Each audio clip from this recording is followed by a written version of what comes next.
दोस्तों आज हम रिलायंस पावर को डिस्कस करने वाले। रिलायंस पावर अनिल धीरूभाई अंबानी ग्रुप की वो कंपनी है जिसके ऊपर अनिल धीरूभाई अंबानी का पूरा दारोमदार है, क्योंकि इस समय अगर आप देखें तो एक एक करके उनकी सारी कंपनियां डूब चुकी है। रिलायंस कम्युनिकेशन जो बहुत ही मजबूत कंपनी थी और टेलीकॉम सेक्टर में सबसे बड़ी कंपनी थी 2010 के पहले, लेकिन कंडीशन ऐसी हुई कि उसको नीलाम करना पड़ा और अनिल अंबानी के पास से वो कंपनी चली गई। उसके बाद अब रिलायंस कैपिटल नीलामी प्रक्रिया में आगे बढ़ रही है, बहुत जल्द वो कंपनी भी नीलाम हो जाएगी। और ऐसे में अगर आप देखें तो अब धीरूभाई अंबानी ग्रुप के जो अनिल अंबानी हैं उनके पास सिर्फ रिलायंस पावर और रिलायंस इंफ्रास्ट्रक्चर की ही कंपनियां बाकी है, जिसको लेके वो आगे बढ़ेंगे और इनको मजबूती से आगे बढ़ाने की उन्होंने शुरुआत भी कर दी है।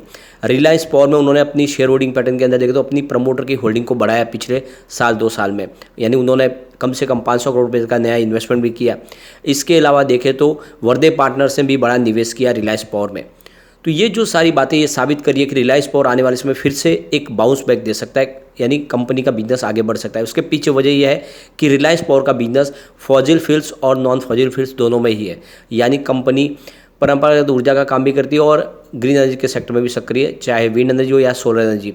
तो यहाँ पे बहुत सारी बातें हैं जिसको इस वीडियो के माध्यम से डिस्कस करेंगे। कितनी प्रॉब्लम कम हो चुकी है और क्या आने वाले समय रिलायंस पावर वाकई में मल्टीबैगर बन सकता है। इस समय स्टॉक देखें तो स्टॉक काफ़ी नीचे है, लेकिन क्या आने वाले समय फिर से पॉजिटिव माहौल बनेगा, इन सारी बातों को समझेंगे इस वीडियो के माध्यम से। सबसे पहले अगर हम फ्राइडे के ट्रेडिंग को डिस्कस करें तो आप देख सकते हो स्टॉक की शुरुआत 12.10 पर हुई, यानी थर्सडे की जो क्लोजिंग थी 12.10 की वहीं पर शुरुआत हुई और हाई बना 12.35 का, यानी कुछ बड़ी डील हुई जिसके माध्यम से अच्छी खासी हमने तेजी भी देखी। लेकिन जैसे कि बाजार में दबाव का माहौल बना हुआ था उसका इफेक्ट देखने को मिला और स्टॉक अंत में 11.90 पर लो बना के 11.95 पर क्लोजिंग दिए, यानी 1.24% की गिरावट के साथ में क्लोजिंग दिए। अब इसके पीछे वजह है एफआई बाजार में फिर से बिकवाल बन चुके हैं। वो पिछले कुछ ट्रेडिंग सेशन से लगातार बाजार में बिकवाली कर रहे हैं और आपको ये पता ही होगा एफआई की पहली पसंद है, चाहे रिलायंस पावर हो या फिर आप देख लो कि जेपी पावर हो या सुजलॉन एनर्जी हो, ऐसे पेनी स्टॉक में काफ़ी ज़्यादा निवेश है इस समय एफआई का, और एफआई बाजार से पैसे निकाले तो ये स्टॉक थोड़े नीचे आने लाजमी है। वैसे अगर आप देखें तो पिछले एक महीने के हिसाब से अभी भी इसमें 16% की शानदार तेज़ी देखने को मिल रही है, क्योंकि 10 के आसपास स्टॉक था 22 मार्च को। अगर हम यहाँ पे देखें तो पिछले 5 दिन में स्टॉक में 5% की वापस गिरावट हो चुकी है। तो निचले लेवल से फिर से प्रॉफिट बुकिंग हुई है क्योंकि स्टॉक दौड़ा था। वॉल्यूम में काफ़ी अच्छी वृद्धि है। पिछले एक महीने पहले इसका देख सकते हो 6 करोड़ का वॉल्यूम था, 2 करोड़ की डीले उठाई गई थी। 1 वीक पहले 5 करोड़ का वॉल्यूम था, 1 करोड़ की डीले उठाई गई थी। और थर्सडे को भी 5 करोड़ का वॉल्यूम था, 1 करोड़ की ही डिलीवरी उठाई गई। और आप देख सकते हो फ्राइडे को भी 5 करोड़ का ही वॉल्यूम हुआ। लगभग एक जैसे वॉल्यूम में ही कामकाज हो रहा है। काफ़ी ज़्यादा स्टेबल है स्टॉक और अच्छे खरीदारी और बड़े फंड हाउस के माध्यम से इसमें अच्छी खासी खरीदारी लगातार हो रही है। अभी आप एक बड़ी अपडेट निकल के आ रही है। मैरकॉम कैपिटल के सीईओ राज प्रभु का कहना है कि अगर इंडिया को 2030 तक 280 गीगावाट सोलर कैपेसिटी को पाना है तो हर साल 30 गीगावाट कैपेसिटी को इंस्टॉल करना होगा, यानी उस टारगेट को तभी अचीव किया जा सकता है जब इस लेवल से कैपेसिटी आगे बढ़े, लेकिन अभी उसमें हमें उतनी तेज़ी देखने को नहीं मिल रही है। तो आप देख सकते ये यूएस बेस्ड जो मैरकॉम कैपिटल कंपनी है उसकी तरफ से यहाँ पे एक अंदाज़ा लगाया गया। सरकार की तरफ से पीएलआई स्कीम भी लॉन्च की है ताकि रिन्यूएबल एनर्जी सेक्टर में जो इक्विपमेंट है वो कम प्राइस में मिल सके, लोगों को इसमें राहत मिले ताकि ज़्यादा से ज़्यादा जो इन्वेस्टर इस तरफ आए। मेक इन इंडिया के तहत भी इसमें बहुत सारे इंसेंटिव दिए जा रहे हैं। इसके अलावा आत्मनिर्भर भारत का भी बेनिफिट मिल रहा है। तो सरकार की तरफ से बहुत सारी स्कीमें चलाई जा रही है जिसकी वजह से आने वाले समय ये गोल है जो अचीव किया जा सकता है। यहाँ पे उन्होंने एक बड़ी बात कही कि हमें अपने माइंडसेट को चेंज करना होगा। फिलहाल 10 गीगावाट का पर ईयर का जो टारगेट है उसको बढ़ा के 30 गीगावाट पर ईयर करना होगा, तभी उस कैपेसिटी को पाया जा सकता है। एफडीआई का इनफ्लो काफ़ी अच्छा है इंडिया में। लगातार बहुत सारे जो विदेशी निवेशक है वो इंडिया में इन्वेस्टमेंट करना पसंद कर रहे हैं और ऐसे में एक फेवरेट डेस्टिनी बन चुका है जो दूसरे विश्व के काफ़ी बड़े इन्वेस्टर उनके लिए ग्रीन एनर्जी का सेक्टर। ऐसे में आने वाले समय निवेश एफडीआई का काफ़ी तेज़ी से आ सकता है।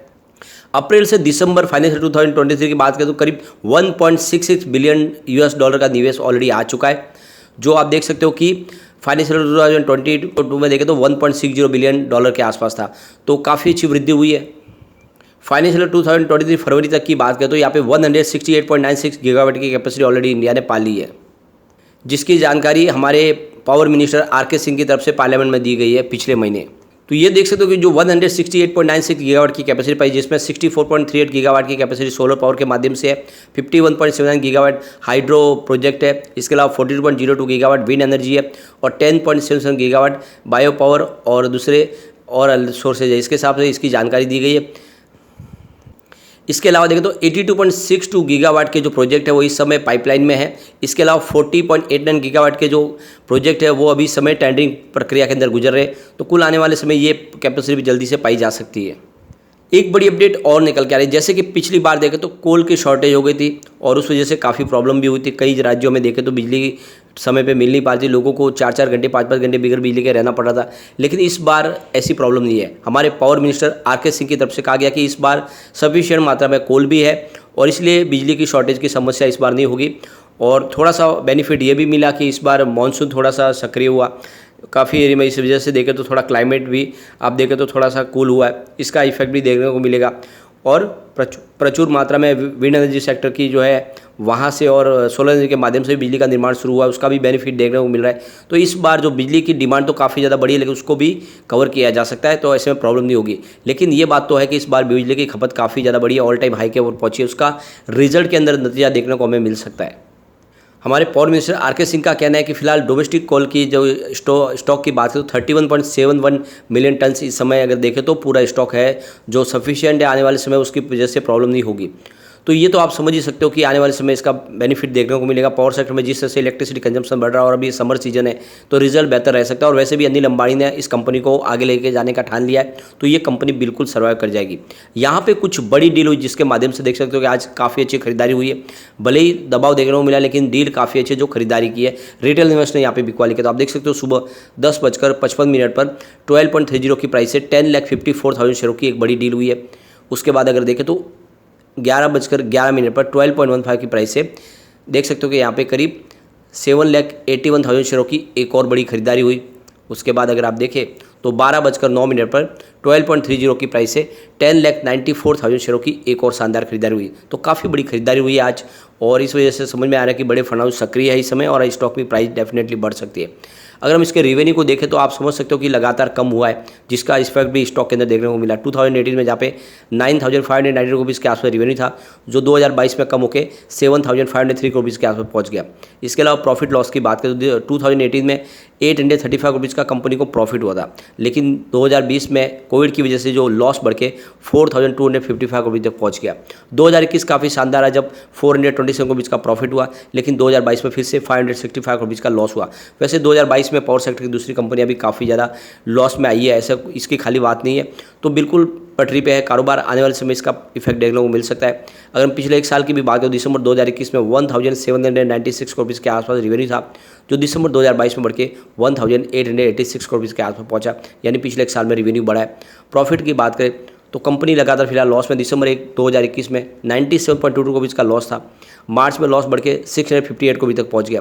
उसके बाद लॉस में कमी आई और आप देख सकते हो दिसंबर में 290 रुपीज़ का लॉस हुआ। तो लॉस में फिर से कमी आ रही है, हो सकता है कि धीरे धीरे आने वाले समय कंपनी प्रॉफिट में आए। अगर हम इसकी रेटिंग को देखें तो रेटिंग काफ़ी अच्छी है। मास्टर रेटिंग इसकी 5 स्टार में से 5 स्टार की रेटिंग है, जो बहुत ही बेहतर तरीके से दिखाई दे रही है। ईपीएस स्ट्रेंथ इसकी वीक है, 5 स्टार में से 2 स्टार की रेटिंग है। लेकिन अगर हम इसकी बायर डिमांड देखें तो 5 स्टार में से 5 स्टार की रेटिंग निकल के आ रही है, यानी बहुत ही ज़बरदस्त रेटिंग है। प्राइस स्ट्रेंथ इसकी वीक है, 5 स्टार में से 2 स्टार की रेटिंग है और ग्रुप रैंक में भी थोड़े से वीक है क्योंकि 5 स्टार में से 2 स्टार की रेटिंग है। कुल मिला के रेटिंग इसकी ठीक है। यहाँ पे देख सकते हो कम्युनिटी सेंटिमेंट स्टॉक के साथ बना हुआ है। 79% बाय की कॉल है, 14% सेल की कॉल है और 7% होल्ड की कॉल है। तो यहाँ पे देखो 100 में से 86% लोग इसको लेना पसंद करें। अब एक बार इसके पिवट लेवल को चेक कर लेते हैं, तो यहाँ से अगर गिरावट होती है तो 11.45 का पहला सपोर्ट है। ये टूटा तो स्टॉक 10.10 तक जा सकता है, यहाँ पर भी नहीं रुका तो फिर 9.35 तक जा सकता है, वहाँ तक जहाँ पे स्टॉक पिछले दिनों गिरावट में गया था। पॉजिटिव माहौल बना तो आप देख सकते हो 13.55 का फर्स्ट रेजिस्टेंस है, इसको पार करते ही 14.30 तक स्टॉक जाएगा और वहाँ तक पहुँच गया फिर 15.65 तक भी जा सकता है। तो जैसी तेज़ी बनी 15 को क्रॉस कर सकता है और फिर एक पॉजिटिव माहौल बन सकता है और इसके लिए हमें Q4 का भी इंतजार करना होगा। Q4 बेहतर रहेगा तो जरूर इसमें तेज़ी आएगी। वैसे भी बड़े बड़े इन्वेस्टर चाहे ब्लैक रॉक हो, वर्दे पार्टनर इसमें इन्वेस्टमेंट कर रहे हैं क्योंकि इसका फ्यूचर बहुत ज़्यादा ब्राइट है, क्योंकि सरकार पावर सेक्टर की कंपनियों को डूबने नहीं देगी और इसीलिए मुझे लग रहा है कि आने वाले समय ये कमाल स्टॉक कर सकता है और वैसे भी प्रमोटर भी इस कंपनी को बचाने की कोशिश करे। लेकिन फ्रेंड, कोई भी इन्वेस्टमेंट करने से पहले अपने फाइनेंशियल एडवाइजर से बारे ले ले या अपना खुद का रिसर्च करे, क्योंकि मैंने वीडियो आपके एजुकेशनल पर्पज़ के लिए ही बनाया। वीडियो पसंद आए तो लाइक शेयर जरूर कीजिए और चैनल को सब्सक्राइब कर दीजिए। Thank you friend.